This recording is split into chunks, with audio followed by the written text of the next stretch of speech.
आज ये विधानसभा 12 264 विधानसभा 12 इलाहाबाद में मैं आ गया हूँ और यहाँ पर ये peoples Party of India Democratic PPID के प्रत्याशी मूल निवासी राम कुमार विद्यार्थी जी के पास में बैठा हूँ और साथ यहाँ पर पीपीआई पार्टी के सीनियर लीडर और साथ ही ये जो है डॉक्टर के.एस. चौहान सर जो सीनियर एडवोकेट है सुप्रीम कोर्ट के, ये भी यहाँ आए हुए हैं।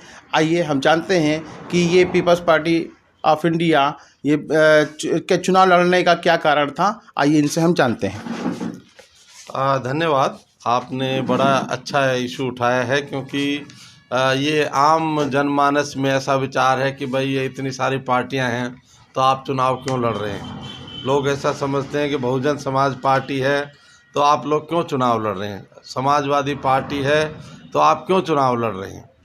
हमारी समस्या ये है कि जो मूल निवासी बहुजन समाज है उसके हक अधिकार नहीं मिल रहे हैं और ये जो पार्टियां, चाहे समाजवादी पार्टी है चाहे बहुजन समाज पार्टी है, अब इनका ब्राह्मणीकरण हो गया है। मतलब ये जिस भावना से, जिस उद्देश्य से इन पार्टियों को खड़ा किया गया था, इनको चालू किया गया था, आज ये उस उद्देश्य पे खड़े नहीं हैं। और अगर हम देखें तो जिन मूल्यों पे इनको खड़ा होना चाहिए वो उन मूल्यों के खिलाफ काम कर रहे हैं। जैसे बहुजन समाज पार्टी ने 2007 से 2012 में रिजर्वेशन प्रमोशन को लागू नहीं होने दिया और कोर्ट में जिस तरह वो केस लड़ा, वो केस हमारे लोगों के खिलाफ गया, जिसकी वजह से यहाँ बहुत बड़े पैमाने पे रिवर्जन हुए। रिवर्जन होता किसी पोस्ट से नीचे वाली पोस्ट पे रिवर्ट करना। ऐसा हम लोगों ने सेकंड फेज में जब केस किए तो हमने देखा कि 4 चीफ इंजीनियर थे, उन चीफ इंजीनियर को असिस्टेंट इंजीनियर बनाया गया। मतलब चीफ इंजीनियर के नीचे सुपरिंटेंडिंग इंजीनियर होता है, एग्जीक्यूटिव इंजीनियर होता है, तब असिस्टेंट इंजीनियर होता है और चीफ इंजीनियर कम से कम जोन में एक होता है। तो इतने बड़े पैमाने पे उन्होंने घालमेल करके ब्राह्मणवादियों से हमारे जो हक अधिकार हैं उनका हनन किया। इसी तरह अखिलेश यादव ने रिजर्वेशन प्रमोशन को लागू नहीं किया और उसको निरस्त कर दिया। तो जो अखिलेश यादव है उनको चाहिए कि भाई बैकवर्ड क्लास को रिजर्वेशन प्रमोशन मिले, उसके लिए वो काम करें, ना कि जो रिजर्वेशन मिल रहा है उस रिजर्वेशन को बंद करें। क्योंकि ब्राह्मणवादियों की ये साजिश है कि वो जो है किसी भी रिजर्वेशन को लागू नहीं रहने देना चाहते और बहुत बड़े पैमाने पे उन्होंने ऐसे पैरामीटर डेवलप किए हुए हैं जिसकी वजह से रिजर्वेशन लागू नहीं हो रहा है। और बैकवर्ड क्लासेज के लोग भी हायर पोजीशन में नहीं हैं, तो बैकवर्ड क्लास को रिजर्वेशन प्रमोशन ना देने की कोई जस्टिफिकेशन नहीं है।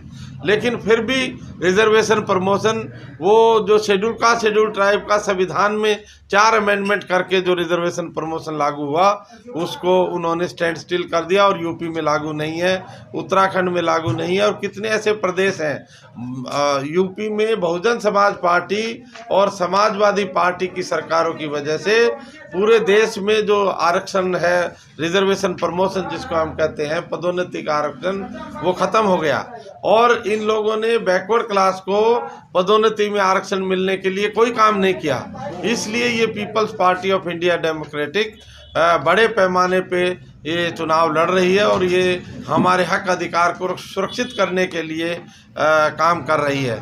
इसको सुरक्षित करना इतना आसान भी नहीं है क्योंकि जब बहुजन समाज पार्टी पावर में आई तो उनके एडवोकेट जनरल वही मिश्रा जी थे और मिश्रा जी के रिश्तेदार थे, जिसकी वजह से वो रिजर्वेशन प्रमोशन निरस्त हुआ।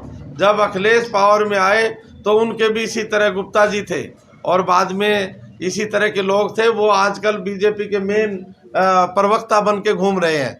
तो ये जो लोग हैं ये उन लोगों से मिले हुए हैं, इसलिए हम इनसे कोई उम्मीद नहीं रख सकते कि ये हमारे हक अधिकार को सुरक्षित करेंगे।